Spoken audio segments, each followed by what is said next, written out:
Mother's Day is not a religious holiday. It is a national holiday that has no political or government background. Welcome to Calm in the Chaos, where we are honoring all people who have had a hand in the raising of our future.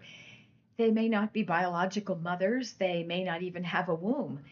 They may be of any age and any race and ethnicity. They may be fostering children or raising grandchildren.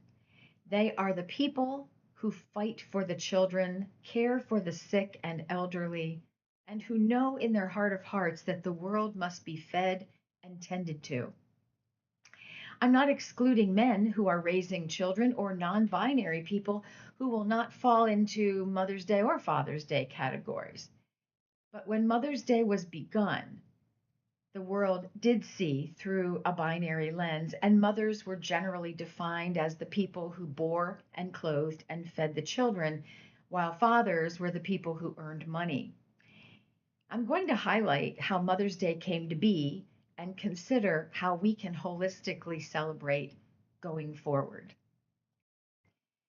In the 1850s, a woman named Anne Reeves Jarvis organized what were called Mothers' Work Clubs. Their focus was on improving sanitation in their community and finding solutions to infant mortality. Later, during the Civil War, the members nursed soldiers from both sides of the conflict. Anne had a daughter named Anna, and she took up the baton from her mother and kept running. She worked to secure an annual date in commemoration of all mothers. And in 1908, the first official Mother's Day recognition was held in a church on, are you sitting down? May 10th in West Virginia. Exactly 118 years ago was the first Mother's Day. Anna continued on to organize a letter writing campaign where women wrote to President Woodrow Wilson, and in 1914, he declared the second Sunday in May to always be a national holiday, Mother's Day. Anna was particularly upset by the way the holiday became quickly commercialized, perhaps even exploited by card companies and by florists. Now, another aspect to note is that Anna never had children of her own, but as the mother of Mother's Day, she recognized that we can celebrate all who nurture and help one another to grow. Next, I'll share a quote from the Good Medicine Society of Indigenous Cultures. The elders say the Native American women will lead the healing among tribes. We need to pray for our women and ask the Creator to bless them and give them strength. Inside them are the powers of love and strength given by the moon and the earth. When everyone else gives up, it is the woman who sings the songs of strength. She is the backbone of the people. So to our women we say, sing your songs of strength. Pray for your special powers. Keep our people strong. Be respectful, gentle, and modest. O Great One, bless our women. Make them strong today.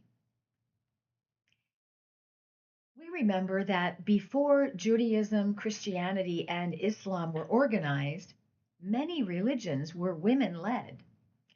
I feel that we are leaning into a new era where that is happening once again.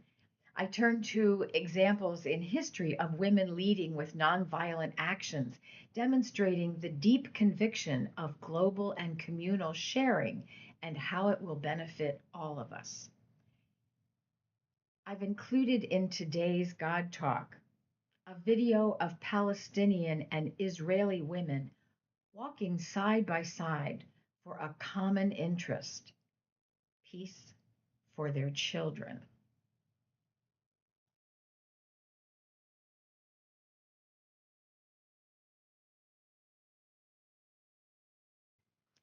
Next, I include remembrance of lessons learned from sacred writings.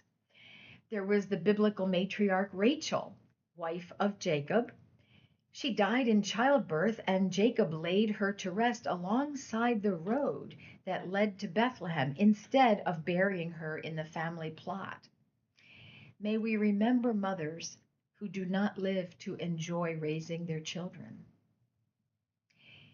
There were the stories of the biblical women named Joanna and Deborah, whose motherhood was not recorded. We do not know if they had children or couldn't have children or chose to not bear them. May we remember today's women who choose to not be biological mothers, and may we support and not judge them. How about Sarah, who famously and miraculously got pregnant at the age of 90? May we remember our friends who are struggling to become pregnant, and may we support them in their journey. I think of Rebecca and how she chose a favorite son from her set of twins. What trauma and hatred was fueled by that decision? May we remember mothers who made terrible decisions, and may we work to forgive them. On this day, I remember the women I have met who are struggling to keep their children safe, and the women who are living with domestic violence because they have no means to care for their children if they leave. I remember the women who are showing up and advocating for their children in schools, and the women who are helping with homework and driving to music lessons and team practices. Women worldwide are praying for a more peaceful environment for their children's future. Women are learning to create boundaries to protect their own mental and physical health, and today we celebrate all of them. May we be sensitive in our greeting of Happy Mother's Day to the reality that for many in our community it is not a happy day. Adult children who are estranged, grandchildren who do not visit, unhappy for people who have buried their mothers, and for mothers who have buried a child. We hug one another today and say, I know how hard this day might be for you. And then we continue on. We women continue on, living our days and holding up half the sky. Blessings on all.